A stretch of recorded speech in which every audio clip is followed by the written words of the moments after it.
What's up, guys? Welcome to Watch Chat Play. My name is Devin. And I'm Cameron. And today we're talking about story, more specifically the importance of story in video games.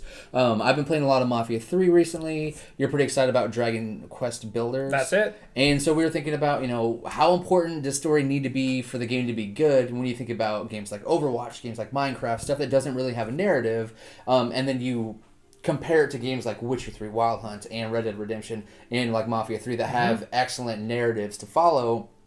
Does that make or break a game? Is there a place for both? So we're going to talk about that. Do you want to explain our intro? Hey, it's the beginning of October, which means Oktoberfest. German time. Beer fest. I don't have beer. Is it okay, right? Well, it doesn't matter. Neither do I. It's Mountain Dew. But so where do these come from? You got these steins from where? I got them from my boss. Former boss. She's leaving our she did? work. No. She's getting married and moving to Cleveland. Gross. Don't move for a man. So she's getting rid of all the stuff that she had stored away in her garage, and I guess she was stationed in Germany when she was in the military. And Right.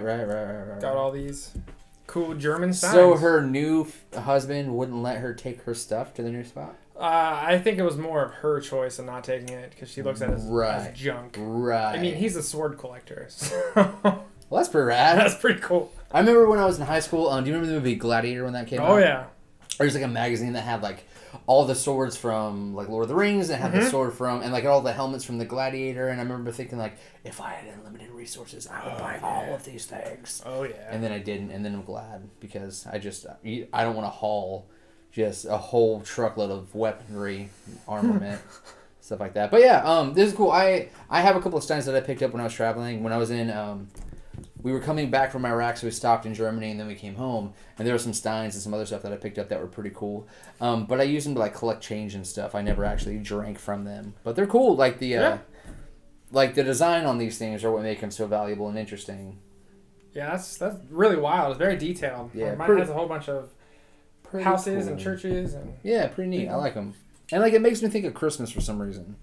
Yeah, I can see that. Which is I don't know why, because I mean October, you think Oktoberfest, drinking, whatever. Like steins are from that like time or whatever, but I still register Christmas. I don't know why. Have you ever heard of the place in Canton called Giesenhaus? No. So apparently it's like a German themed kind of. They have like 131 beers or something ridiculous. Oh. Let me ask the computer actually. Okay, Google. Nope. Don't you sass me in front of these people. Shots again. Wait for it. Okay, Google. Nope. Doesn't like it. It's just slow. Screw you all. No, I got it. It's just, Oh. It's very slow.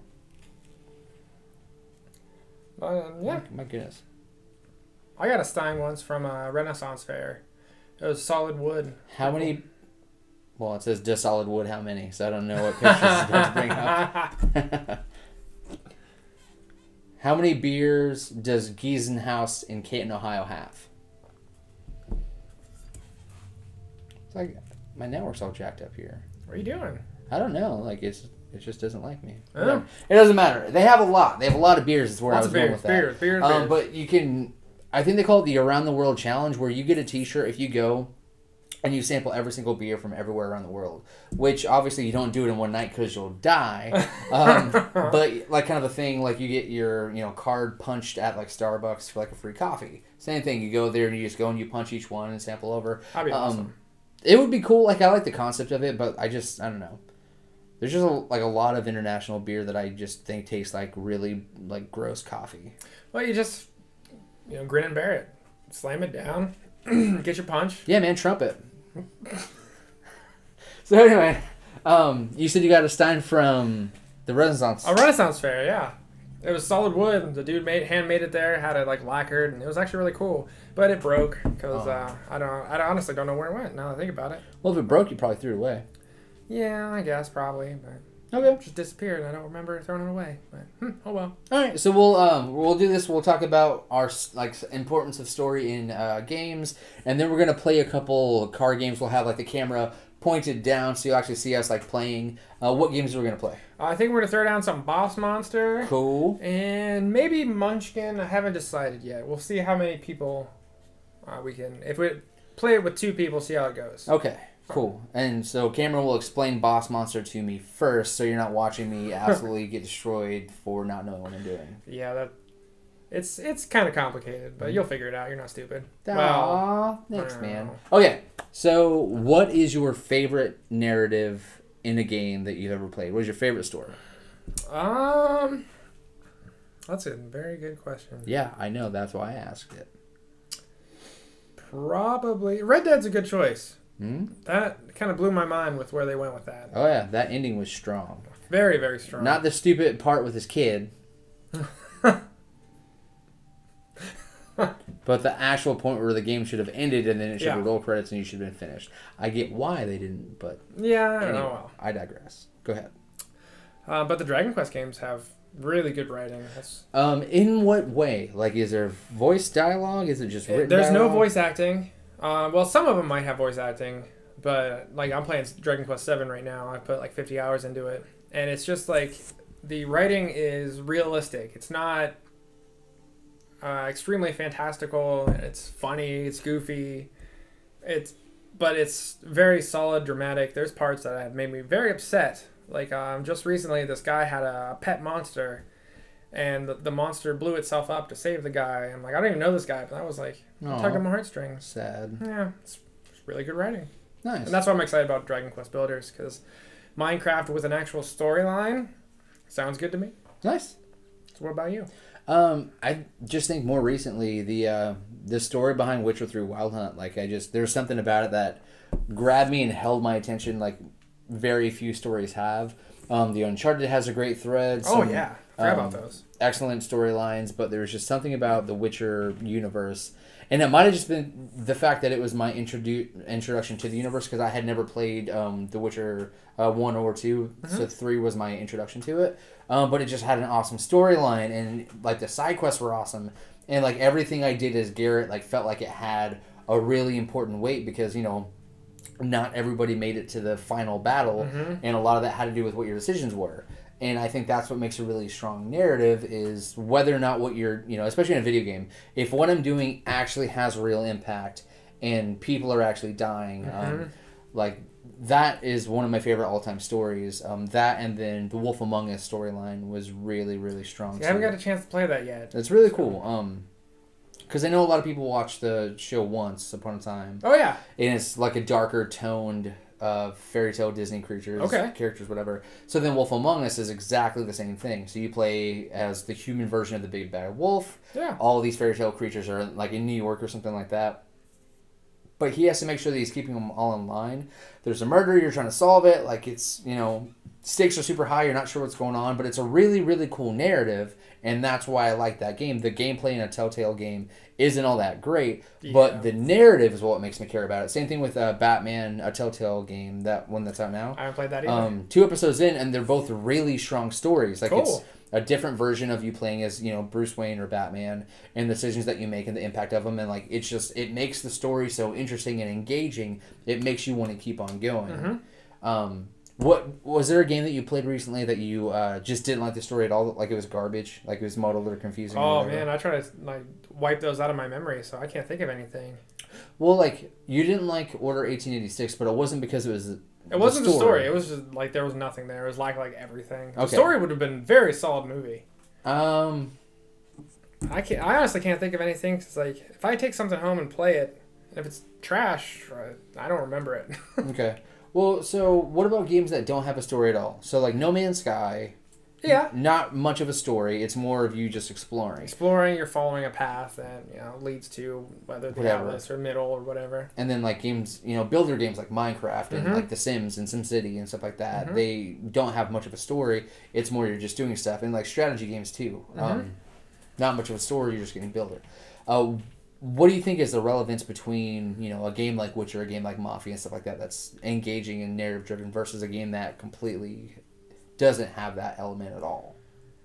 I think it's kind of personal preference. If you want something just to, turn on, not worry about, just blow crap up, shoot your friends in the face, they got that there. Or if you want something like a TV show and pick up every night to play an episode or an hour or whatever, that's what you got with the narrative stuff. So I think it's personal preference. I think I'll agree with that. I'll agree with personal preference, and I'll also say that how much time you have. Yeah. So, like, with a game like Witcher, there would be days where I wouldn't even look at The Witcher 3 Wild Hunt because I knew I didn't have 3 or 4 hours to invest in it. So it took me a long time to finish because I knew that if I sat down, I was going to be there for a while. But games like Rocket League, games like Overwatch, you know, and like your first-person shooters like Battlefield or Call of Duty, you could generally jump in and do a match or two, like kill maybe an hour and then go on about your day. And I think that's one of the reasons that Rocket League was so successful is because they're 5-minute matches, and you know the clock is 5 minutes, and sometimes it goes longer depending. Sometimes it's way shorter. It really depends on who you're playing against, especially if they forfeit. Yeah. But it's like the perfect little mini game. Gives you something to do. You're in. You're having fun. You're out, and there's no story whatsoever. Yep. So, I think it definitely has its place. Oh yeah, I mean Call of Duty sells tens of millions of copies, and that's for the multiplayer. That's not the campaign. Is there a game coming down the pipeline that you're really excited for the story alone? Well, I'm really stoked to play Mafia. From everything I've heard, I've got it installing right now, so we'll see how that goes.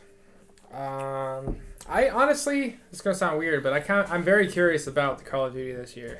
Why? Because it's space, and I want to know what to do with it. I usually don't go for like the bro shooter, where it's just straight up yelling and military. It's not even really realistic military. Like Battlefield campaigns are fun. Yeah, I think that's cool. But like the Call of Duty stuff, the first Black Ops wasn't bad, but just not for me. This is in space. Could be fun. I don't know. Worth a shot. You know how like people have favorite like authors and writers and like, comic book writers, whatever. So Amy Hennig, Uncharted series, phenomenal writer. Turns out she's working on a Star Wars game right now. Oh yeah, it's a third-person Star Wars based whatever. So I keep on thinking like if Nathan Drake was a Jedi, how that story would play out. But I trust her writing ability. I trust her story direction. I love the narratives that she's already given me through, you know, Uncharted 1, 2, and 3. And did she have a lot of hand on The Last of Us?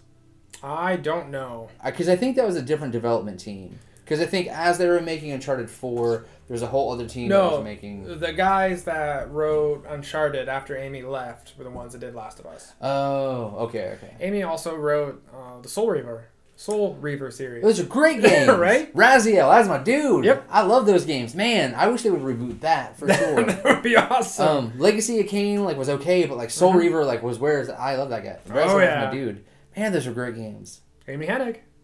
See, okay, so exactly. So I have a writer, like I just trust her direction and like I love the stories that she's given me. So for her to take a Star Wars, you know, and the reason I didn't like Star Wars Battlefront was because they didn't give me a story. It was just a first-person shooter. Blasting people. And it was pretty and you could fly stuff and the sounds were all great, whatever. But there was no narrative and I hate that. It doesn't make any sense. So I will follow that chick anywhere, no matter what she writes, whatever. I will absolutely take it for a spin just because I know that she does right by me. So, yeah, absolutely. Do you have like a favorite video game author or whatever? I have a voice actor that I always try to see what he does. Troy Baker. Oh, yeah. Troy Baker's my man. I like him a lot. As you can see by Cameron's hairstyle, he does model his life after Troy Baker. Just a little bit. It's not blonde, but... Yeah, but still, you get the grease back look. Pretty I like the grease back look. Which is fine. Greasy. Huh. Well, all right. Was there anything else that you want to say about that? I don't think so. Well, then why don't we break it here and play some friggin' games? All right. Let's do that. Yeah. All right. Well, thank you for watching. We wanted to keep it short because we've been running a little bit long. So, kept it real short, got to the point, got in, got out, got on with your life. Kiss method. Keep it simple, stupid. There you go. I'm sorry. I thought you were doing another Donald Trump reference. Because when you're famous, you just do whatever you want. And then you can kiss them, and there's nothing they can do about it. So, so thank you for watching. Please like, share, subscribe, all that good stuff. It'll take us a couple minutes, but it won't matter because you'll see this on an entirely different day than the first episode. I'm thinking about taking Devin furniture shopping, so we'll see how that goes. I do really want furniture, but I am married, so well, I mean, if you want to get at me, bro. Yeah, you gotta push it hard. Push it real good. So thank you for giggling, hopefully, at all of the Donald Trump references, but. Don't say the name. We can totally say the name. I'll beep it out. No, I won't. I'm not scared of you. We have no money for him to sue. He doesn't care about our show. But yeah, like the video, share it. Do the Facebook thing. Do the Twitters. Twitter's been going pretty good. I sent a tweet out to the developer of Mafia, and I said I was really excited to play your game, but I've been hurt by developer promises before. #treat me right. And so far they've been doing. I'm excited for you to play it. Cool. I really am. It's a really cool story. So I'm pretty excited. I think that's gonna hit me right where I need it. if you like time period pieces, I think you'll like it again. Sorry, it came out weird. If you like time period pieces in the 60s or 70s or whatever, you will really like Mafia. I think it's over. I think we're it's done over. now. I'll cut it 5 minutes. I'm Cameron. I'm Devin. See you guys.